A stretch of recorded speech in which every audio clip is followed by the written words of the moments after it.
Okay, this video is called High Fat Meal, MPO, and Blood Flow. MPO is myeloperoxidase, which is released by neutrophils, the most common white blood cell in the blood. But first of all, we have to go over the arterial lining, the coating on the endothelial cells called the glycocalyx. And the reason I'm going through all this stuff is in order to understand blood flow, atherosclerosis, this stuff is really important to know, and it'll be pretty easy. It seems like a lot of stuff right now, but once I explain it, it'll be pretty easy.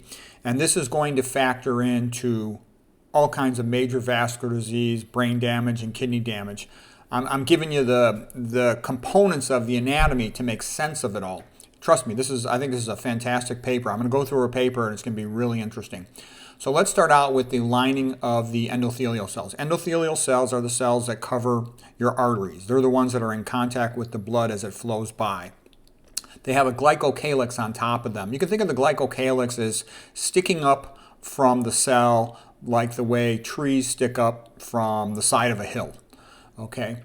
The plasma membrane is located, it's the outer barrier of the cell, but then you have these core proteins that stick up from the plasma membrane. Typical core protein is called a syndecan. We'll come back to that, but just remember syndecan is the core protein. Then they've got these repeating sugar units here. The sugar units are called glycosaminoglycans, but the important one to know about is heparan sulfate. And whenever you hear heparin, think negative charge. Sulfate, think negative charge. And there's a reason for that. A negative charge in relationship to a blood cell or a blood vessel is called a zeta potential. The other word for negative charge is anionic. The key thing is that everything is negative charge under normal conditions. The red blood cells, the endothelial glycocalyx, and the white blood cells. And because they all have negative charges on them, they all repel each other. So you got a negative charge on your heparan sulfates because they got lots of sulfates in them. And as a matter of fact, water has a dipole, meaning a partial charge distribution, whereby on the oxygen it has a negative charge, but its hydrogens have a slight positive charge, and they line up in contact with the glycocalyx, and they make it slippery. It's just like that old expression, slippery when wet. Okay?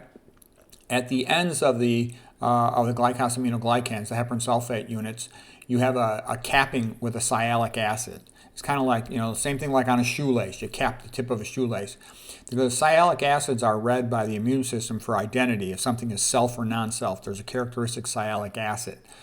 Okay, so this is the endothelial glycocalyx. Endothelial glycocalyx from the top to the bottom of the core protein and whatnot, it's about 600 nanometers. So 600 nanometers, 0.6 of a micron, it's pretty tall. Okay.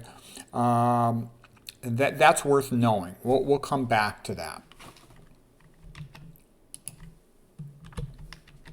Now, when you have inflammation and white blood cells are attracted to a location of a blood vessel, normally they don't bind because endothelium has a negative charge, that's its zeta potential, and the white blood cell has a negative charge, that's its zeta potential, and they repel each other. Okay, PMN means polymorphonuclear leukocyte. Basically it means a funny-looking nucleus that has multiple different possible shapes. It's segmented. The reason why the neutrophil nucleus is segmented is because neutrophils are big. They're about 14 microns in diameter. Typical capillary is about 5 microns in diameter. So in order for this neutrophil to get through a capillary, it really has to kind of squish itself down into like a torpedo shape. And having an elongated nucleus that can also conform to that shape helps it to be able to deform itself and be flexible enough to pass through these capillaries. Okay. You can also see that a red blood cell passing through a capillary is only about 5 microns. Red blood cells about 7 microns. Capillary intrinsic diameter is about 5 microns. So our red blood cells also have to deform to fit through a capillary, but neutrophils have to deform a lot. A neutrophil and a PMN are the same thing. Okay. What's going to happen is when the neutrophils are activated, they're going to release these positive charges. These positive charges are called MPOs, myeloperoxidase. And you'll see, you can look this up in 5 seconds. Mice were given a high-fat diet, and then they release myeloperoxidase, and these neutrophils all start accumulating along the blood vessels. Okay. They initially do something called rolling, where they'll connect to like selectins, and then they do something called adhesion, where they connect to other proteins along the endothelial cell surface called integrins, and then they can even squeeze themselves in between endothelial cells once these tight junctions are opened up. That's called diapedesis, and having this elongated segmented nucleus also helps the neutrophils to be enabled to undergo diapedesis, meaning passing into the subintimal space. Okay, and that's when you really have a lot of inflammation. And the reason they would do that is, imagine you have a bacteria down in the subendothelial space, like you got, bitten by a dog or something. Okay, and then they would have to get in there to help to fight off the bacterial infection. That's the purpose of having neutrophils. Neutrophils are about 65% of your white blood cells in your blood. So they're by far the most common white blood cell. They are the first responders with an acute injury or an acute infection. Okay?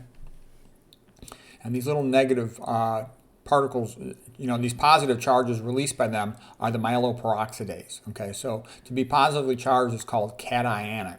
The negative charge is to be anionic. Okay? I remember cationic positive for a cat purrs. So cat and then positive purrs. That's how I remember it. Okay, what does MPO do? So MPO is the most abundant protein in the neutrophil granules. MPO means myeloperoxidase. So MPO. And what it does is it catalyzes a reaction that basically makes bleach. It combines water and chlorine and oxygen superoxides to make bleach, and then the bleach kills bacteria.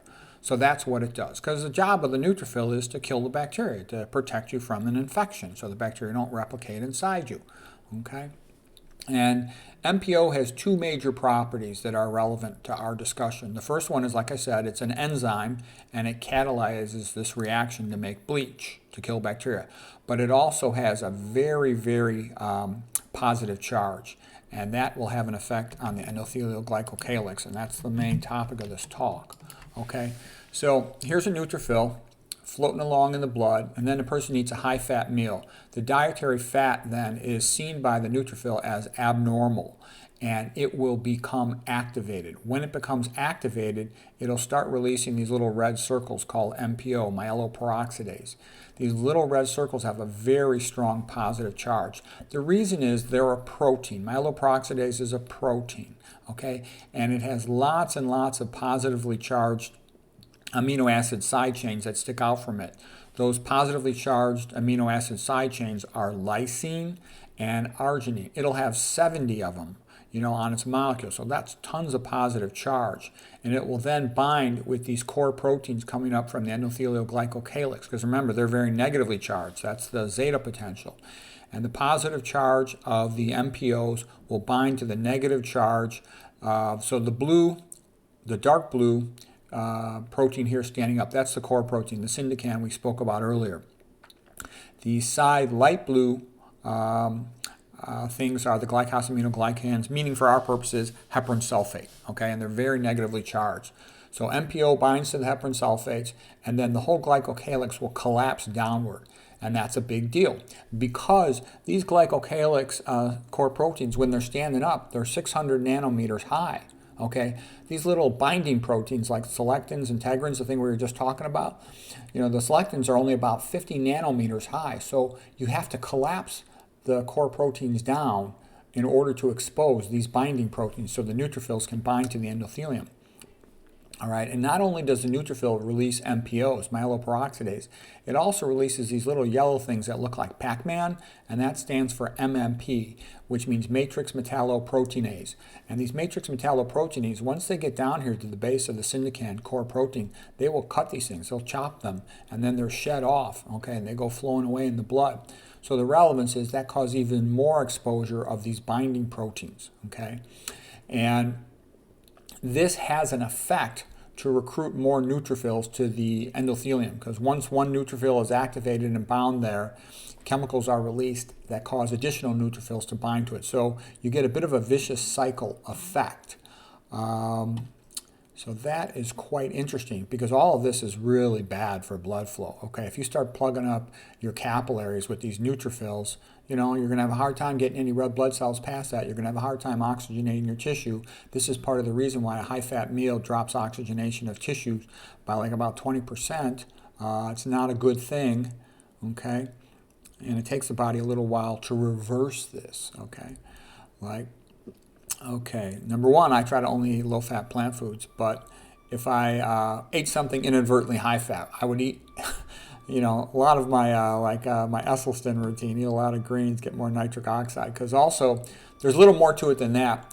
Some of the MPO gets transcytosed to the endothelial cell and goes into the subendothelial space, and it has a negative interaction. It oxidizes some of the matrix proteins in the subendothelial space. But anyways, this is a key point. I want you to know this. High-fat meal activates neutrophils, causing them to release MPO, and the MPO trashes the endothelial glycocalyx. Glycocalyx kind of means like sugar coating because the heparan sulfates are like a sugar.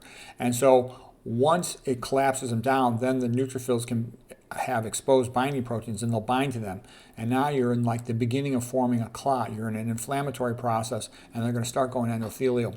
So this is all important. You know, this is another reason. The reason I'm showing you all this is the high-fat meals have a very bad effect on blood flow. It's real bad, you know. When you're 20 years old, you got tons of physiologic reserve and you can handle this very easily. But the older you get, the more fragile you get. The less your endothelium produces nitric oxide, okay? The more baseline injury you have to your endothelium from atherosclerosis, for example.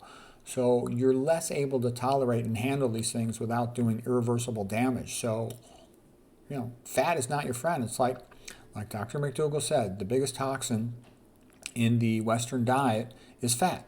Like Nathan Pritikin said, fat is bad.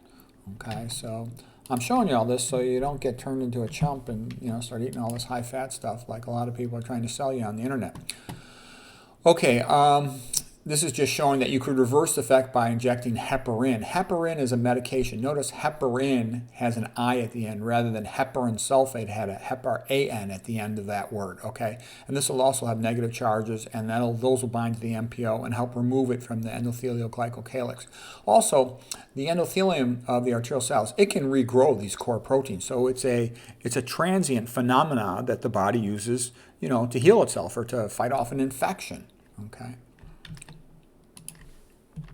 So anyways, I thought that was very interesting, and that's another one of the reasons why high-fat diets are bad for blood flow and arterial health. So I hope you found that helpful.